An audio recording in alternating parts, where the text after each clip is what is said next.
Bienvenidos a este tiempo de reflexión y enseñanza bíblica junto a Esteban Fuentealba, un espacio para profundizar en la palabra de Dios, fortalecer la fe y edificar nuestras vidas con la verdad de las Escrituras. Comenzamos.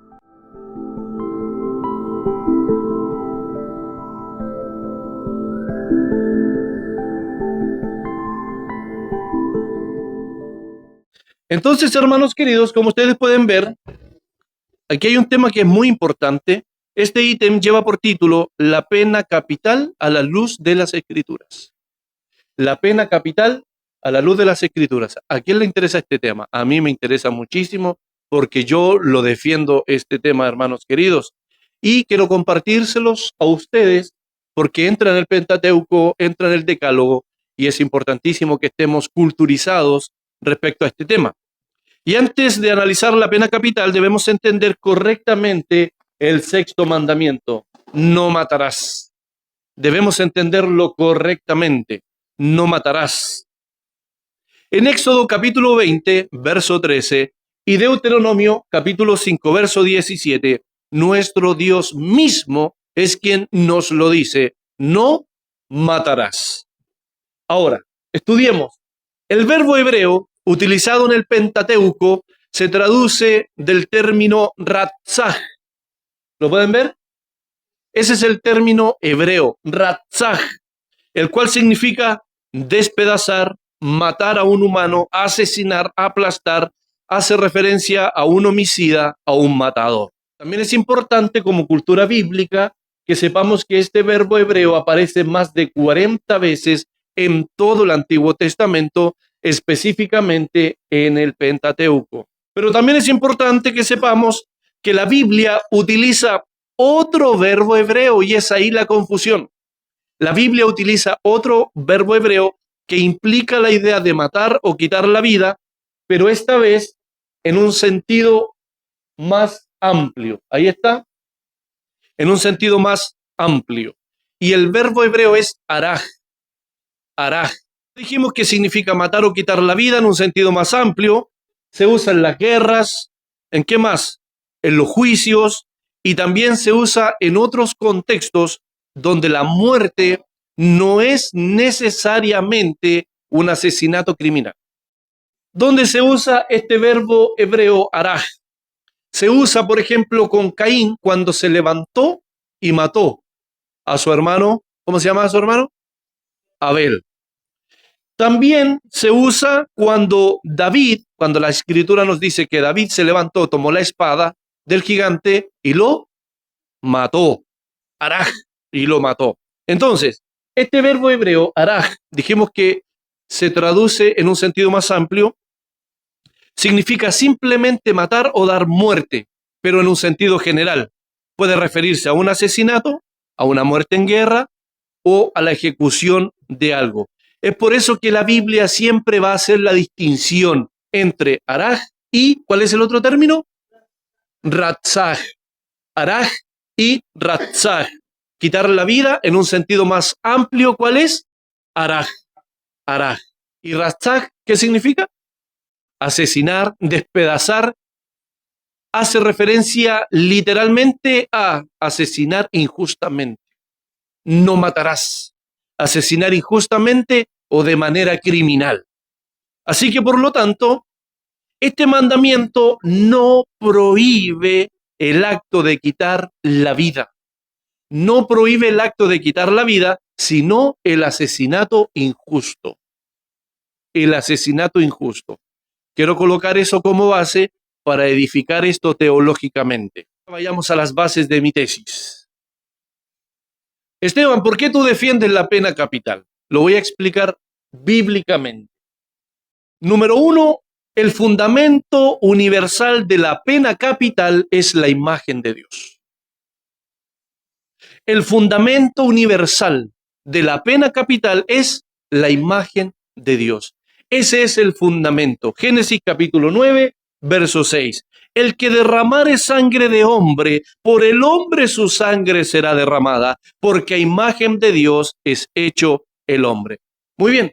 Este mandamiento que estamos leyendo ahí se le entregó a Noé, el pregonero de justicia, entregó a Noé después del diluvio y, por supuesto, estamos hablando de un hecho que ocurrió mucho antes de la ley de Moisés. Mucho antes de la ley de Moisés. Es por eso que esto nos viene a establecer un principio universal para toda la humanidad. Este es un principio universal para toda la humanidad. Y la razón de la pena capital, ¿cuál es? La dignidad del ser humano creado a imagen de Dios. Observemos otro fundamento. La ley de Dios en Israel confirma este principio. Éxodo 21, 12. Ahí está.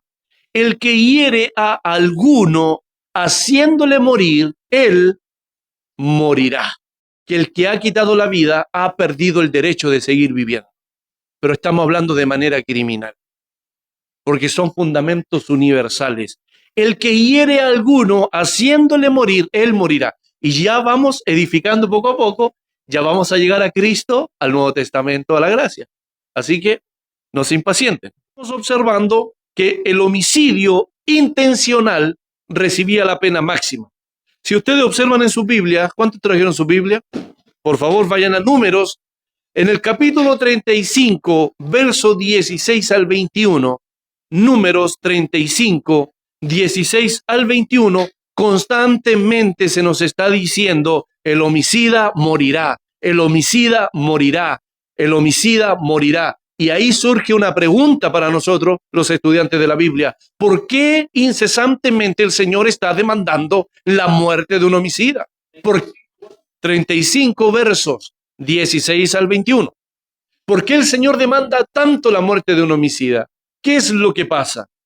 Y esto es interesante porque la ley siempre está distinguiendo entre asesinato premeditado y la muerte accidental. La Biblia hace la diferencia. Por eso hemos visto los dos términos hebreos. ¿Cuáles son los términos hebreos?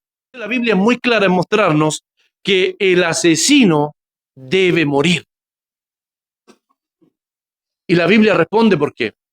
El asesino debe morir y con eso se nos exhibe que la justicia bíblica hacía una diferencia entre intención y accidente. Intención y accidente. Ahora, por favor, ustedes observen ahí Números 35, pero esta vez en los versos 30 al 33. Y ahí ustedes se darán cuenta que Dios prohíbe recibir un rescate por la vida de un asesino. Dios prohíbe recibir un rescate por la vida de un asesino. ¿Por qué? ¿Por qué, Señor? Porque la sangre derramada, dice la Biblia, contamina la tierra. Es sembrar corrupción. La sangre derramada contamina la tierra y solamente puede ser expiada mediante la sangre del culpable. Profundo. Profundo. Ahora vayan a Deuteronomio, capítulo 19, versos 11 y 13, porque muchos pensarán, y lo cual es válido, pero Esteban, todo esto fue abolido. No necesariamente. Cuando hablamos de las leyes abolidas, estamos hablando de leyes ceremoniales, pero hay leyes morales que no han sido quitadas. El adulterio fue abolido, ¿cierto? Entonces hay leyes que sí fueron abolidas porque en Cristo se cumplen, pero las leyes morales de Dios no. Deuteronomio capítulo 19, observen sus Biblias con lupa, versos 11 al 13. Ahí se ordena que no haya compasión, que no exista compasión para el asesino deliberado. No puede existir compasión. Dice la Escritura, no le compadecerás y quitará de Israel la culpa de la sangre inocente. Yo se los traje ahí en la versión PDT, que es Palabra de Dios para Todos. Es una de las versiones dinámicas que me gusta, se las recomiendo. Este mismo texto de Deuteronomio dice, no tendrás misericordia de él. ¿De quién estamos hablando? Del asesino deliberado. Y así Israel se librará del derramamiento de sangre inocente para que te vaya bien. ¿Por qué estamos como estamos? Para que te vaya bien. La Biblia nos enseña el principio de la justicia proporcional. La Biblia nos enseña el principio de la justicia proporcional. ¿Qué significa esto? Que el castigo no debe ser excesivo, pero tampoco debe ser insuficiente. Y es ahí cuando hace su aparición Éxodo capítulo 21, verso 23 al 25. Vida por vida, ojo por ojo, diente por diente, mano por mano, pie por pie. Y por supuesto que hay una declaración de Cristo que aparentemente está diciendo, pero yo os digo, ¿cierto? Porque Cristo dice, oíste que fue dicho, ojo por ojo, diente por diente, mas yo os digo. ¿Le suena ese texto, cierto? Y da a entender que está aboliendo esto. Lo vamos a explicar, ¿ya? Entonces ahí se nos está enseñando el castigo proporcional, ni exagerado, ni insuficiente, lo justo, lo mismo. El propósito de esta ley no era promover la venganza personal, por supuesto que no, sino establecer una justicia proporcional donde la pena corresponda a la gravedad del crimen. La pena debe corresponder a la gravedad del crimen. ¿Saben cómo se conoce esta ley? Se los he anotado como cultura bíblica. La ley del talión. ¿Han oído hablar de ella, cierto? Esa palabra talión viene del latín, talionis, que significa idéntico. El castigo tiene que ser idéntico. Por eso se llama ojo por ojo, diente por diente, mano por mano. El castigo tiene que ser idéntico. Ahora, eso es lo que tenemos que decir en cuanto a nuestra base escatológica, miren. Eso es lo que tenemos que decir en cuanto a nuestra base teológica en el Antiguo Testamento. Ahora nos pegamos un salto. Amén. Dígame. El Nuevo Testamento, los apóstoles son intérpretes de la ley de Dios. Por eso el apóstol Pablo muchas veces concluye diciendo, como está escrito en la ley, como está escrito en la ley, porque ellos están interpretando las escrituras. Y nosotros estamos arrancándole a las escrituras. Y los mismos apóstoles, que son el cimiento después de Cristo, están interpretándonos las escrituras. Entonces es muy importante tomar estas enseñanzas con lupa, y su pregunta es una muy buena pregunta, y ahora la vamos a responder. ¿Quién tiene dicha autoridad? Nuestro Señor Jesucristo no eliminó la autoridad del Estado. Y esto va a responder a su pregunta, mi hermano querido. Ahora, si bien es cierto, por favor, nos vamos al Nuevo Testamento, aunque les cuento algo, vayan a Mateo, por favor, capítulo 5, versos 38 y 39. Entonces, muchos consideran este texto y lo interpretan como una abolición de la pena capital. Muchos lo interpretan como una abolición de la pena capital. Oíste que fue dicho, ojo por ojo, diente por diente. ¿Cómo se llamaba esta ley? Talión. La ley del talión, con I, talión. ¿Y en el latín cómo era? Talionis. ¿Cómo era? Talionis. Recuerden que escribir, la transcripción es una cosa y la fonética es otra cosa muy distinta. Es la ley del talionis en el latín, ¿ya? Talionis, ¿qué significa? Idéntico.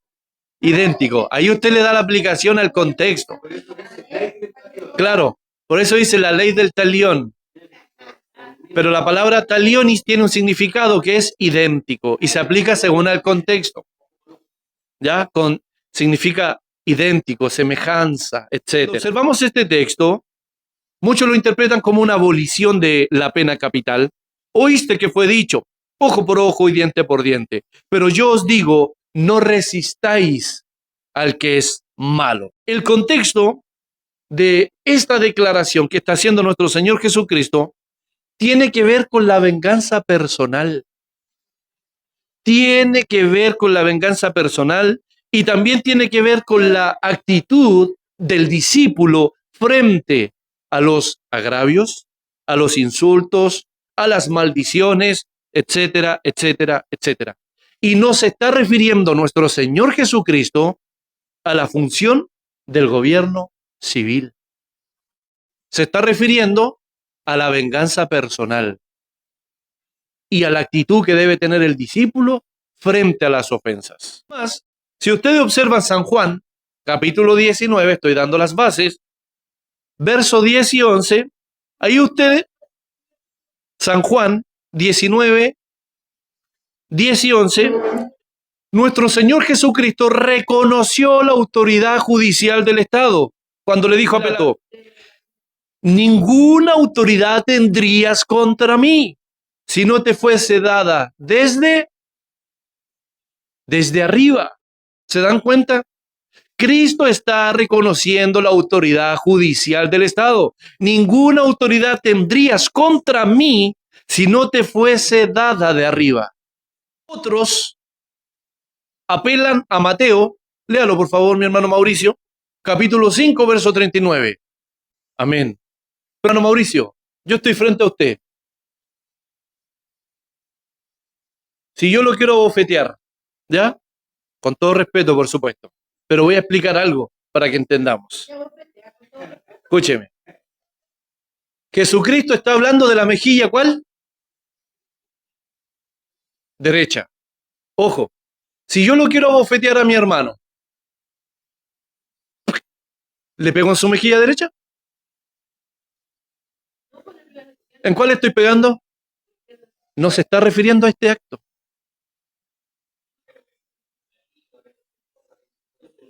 No. Tiene un contexto hebreo. La bofetada es así. Con la mano vuelta. Eso se llama hebraísmo.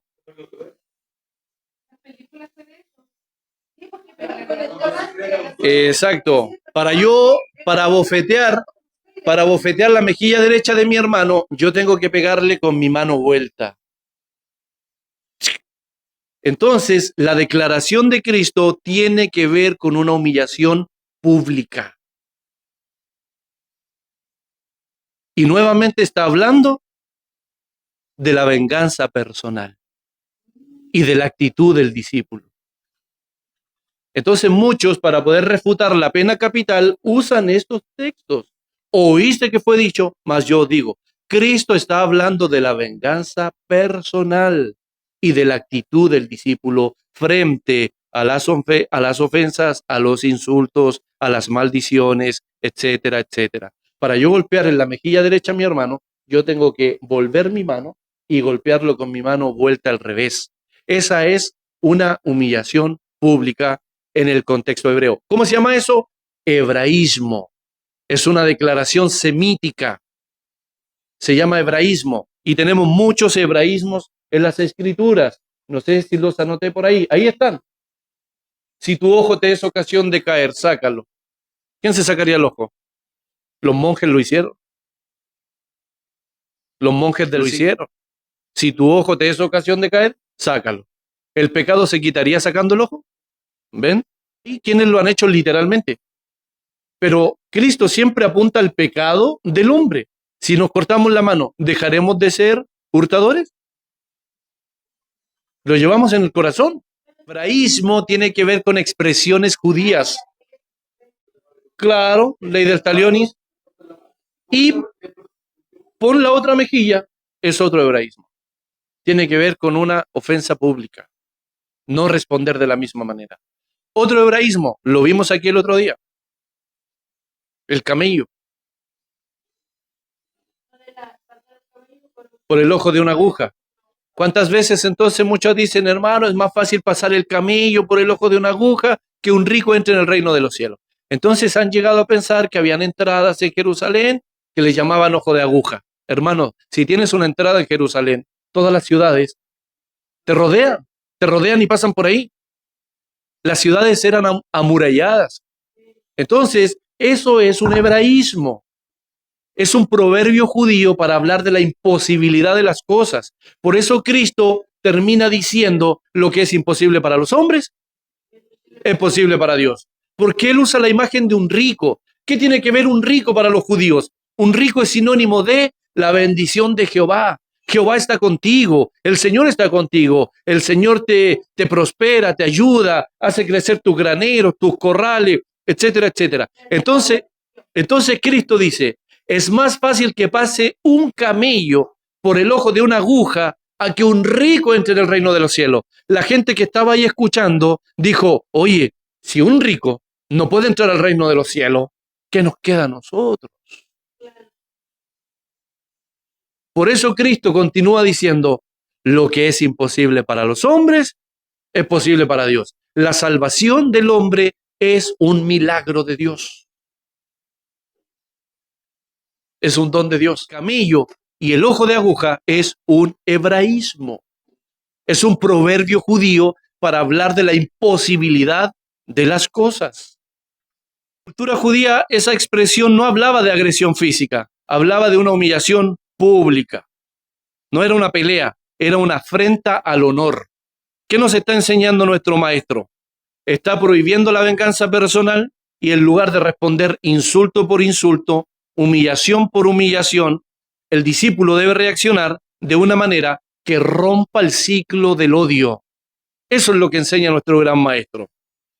Una persona, al ofrecer la otra mejilla, ¿qué hace? No devuelve mal por mal, conserva su dignidad, expone la injusticia del agresor y renuncia a la venganza personal.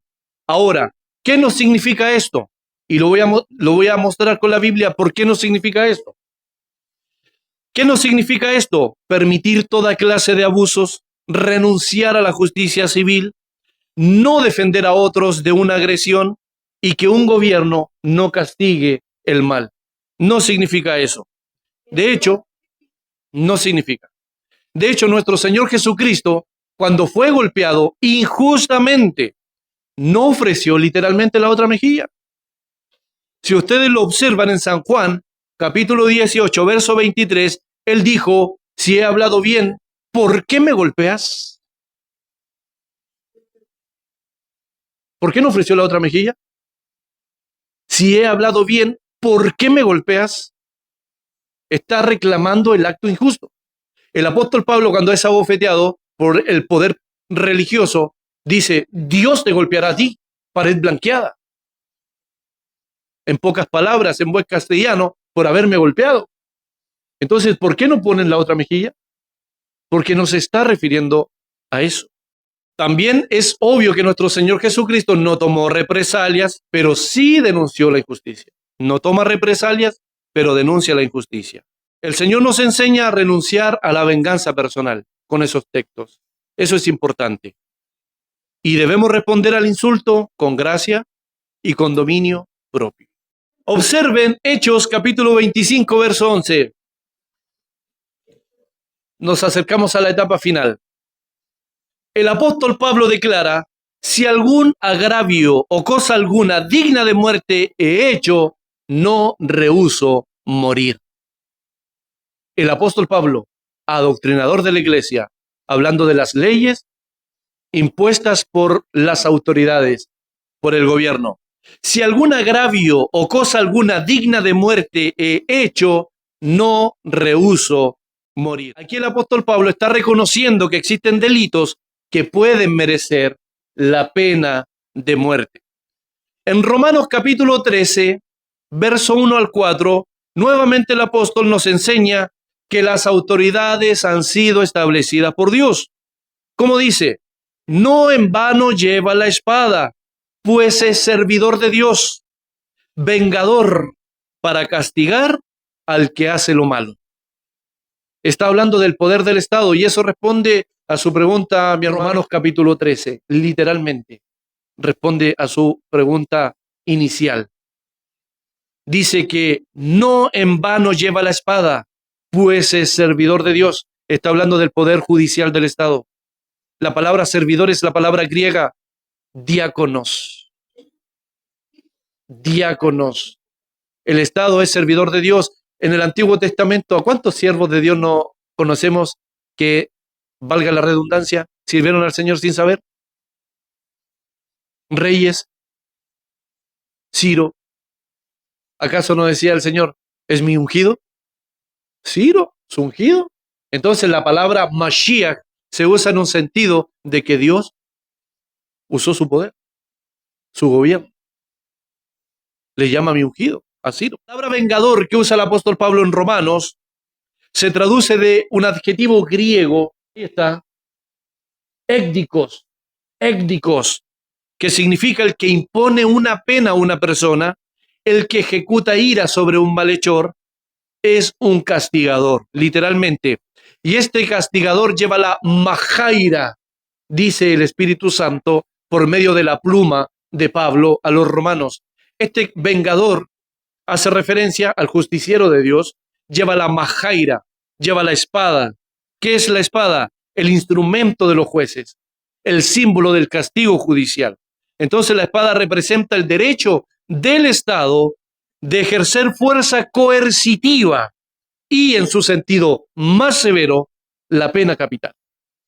El término coercitiva, ¿qué significa? Por si tienen dudas, significa que el Estado tiene la facultad legítima, según Romanos capítulo 13, de usar el poder, porque es servidor de Dios, es un diáconos. Tiene que hacer la pega. Si el Estado no hace la pega, Dios juzga a la nación. Y lo vuelvo a decir, por eso Chile está como está, porque el Estado no está siendo el diácono de Dios. El amor y el perdón no eliminan la justicia pública.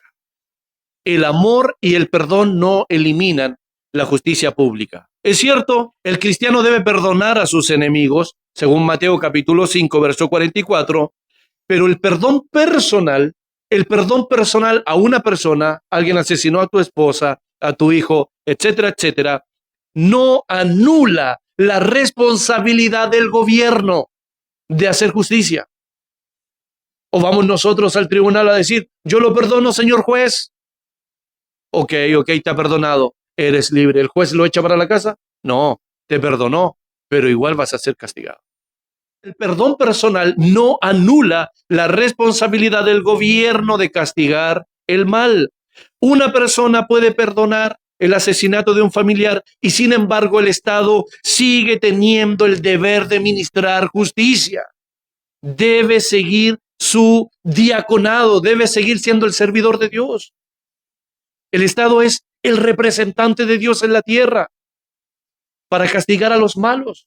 Uno dice, Señor, ¿por qué no haces justicia? Porque yo tengo al Estado. Y si el Estado no está cumpliendo, ustedes como nación sufrirán las consecuencias. Por eso nos roban los autos, nos asesinan, se meten a nuestras casas, violan a nuestras hijas, tocan a nuestros pequeñitos en los jardines. Por eso, porque Dios está juzgando a la nación por medio del Estado que no está siendo un siervo de Dios. Sufrimos las consecuencias. ¿Y por qué las sufrimos? Porque nosotros los elegimos a ellos. Aquí, sí, miren, entiendo las posturas. Y de hecho, eso habla, nosotros aquí, por ejemplo, somos estudiantes de la Biblia y en un estricto rigor somos pequeños teólogos. Cada uno de nosotros vamos desarrollando nuestra teología acerca de Dios. Y entiendo las posiciones. Ahora, ¿qué les quiero decir? Nosotros estamos hablando de los atributos de Dios. ¿Dios es amor o no? Dios es justo. Entonces, ¿qué les quiero decir con esto? Que ambas partes tienen razón. Entonces nosotros como estudiantes de Dios, como teólogos, llegamos al punto. Entonces, el amor de Dios no anula su justicia. Y la justicia de Dios no anula su amor. Y son los atributos de Dios. Y eso habla de conocer a nuestro Dios.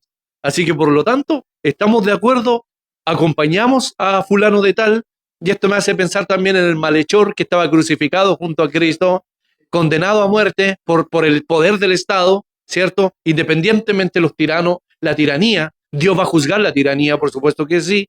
Entonces, independientemente, pero aún así, el don de la salvación estaba vigente para él. Yo también quiero enfatizar otra cosa. Hablamos de la pena capital. No sé si se dieron cuenta el principio universal que les expuse al principio. Hay una maldición sobre la tierra por los asesinos deliberados. Entonces el Señor que demanda que el asesino muera, que el asesino muera. Así que la pena capital no es, por supuesto, para cualquiera. Estamos hablando de un asesino deliberado. Podemos perdonar al asesino y, sin embargo, el Estado, el Poder Judicial, sigue teniendo la responsabilidad de castigar al que hizo lo malo, ¿cierto? Ya. Y dijimos cuál era el principio universal. La tierra está reclamando la sangre inocente es la que clama, justicia en la tierra. Por eso Dios imperativamente reclama que el asesino debe morir. ¿O no le suena este texto cuando dice que la sangre de Abel clama? Y usted dice, pero Esteban, espérate, la sangre no habla. ¿Qué les dijo? Todos los que han sido asesinados y van a la presencia de Dios están día y noche clamando justicia. Y Dios es justo. Por eso Él espera que el gobierno tome justicia. La pena capital afirma el valor de la vida humana.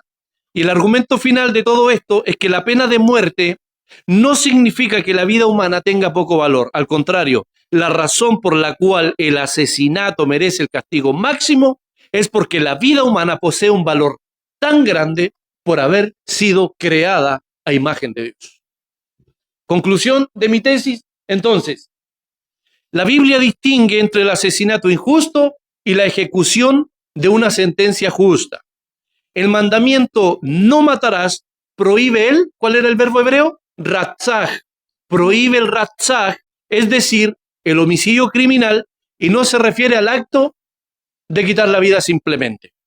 Desde Génesis capítulo 9, verso 6, pasando por la legislación de Israel, hasta Romanos capítulo 13, que es donde habla del poder del Estado y la pega que tiene el Estado como diácono de Dios, ¿cierto? La Escritura enseña que Dios ha otorgado al gobierno civil la autoridad de castigar el mal, incluso con la pena máxima. Y la pena capital no desprecia la vida humana. Al contrario, reconoce su valor supremo. ¿Por qué? Porque el hombre fue creado a imagen y semejanza de Dios.